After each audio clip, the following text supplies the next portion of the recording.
ഇന്നത്തെ വചനം വിശുദ്ധ യോഹന്നാൻ എഴുതിയ സുവിശേഷം 3-ാം അധ്യായം 17-ാം വാക്യം. ദൈവം തൻ്റെ പുത്രനെ ലോകത്തിലേക്ക് അയച്ചത് ലോകത്തെ ശിക്ഷയ്ക്ക് വിധിക്കാനല്ല, പ്രത്യുത അവൻ വഴി ലോകം രക്ഷ പ്രാപിക്കാനാണ്. കാരുണ്യവാനും സ്നേഹനിധിയുമായ നല്ല ദൈവമേ, അങ്ങേ തിരുസന്നിധിയിൽ ഞങ്ങളുടെ എല്ലാ പ്രാർത്ഥനകളെയും ചേർത്ത് വയ്ക്കുന്നു.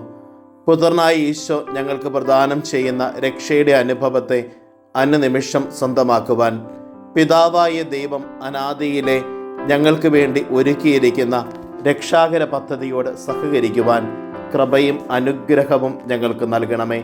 അമ്മേ മാതാവേ, ഞങ്ങൾക്ക് വേണ്ടി മാധ്യസ്ഥം യാചിക്കണമേ.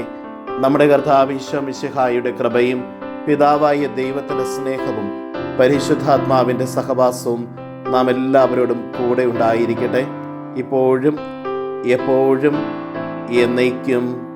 ആമേൻ.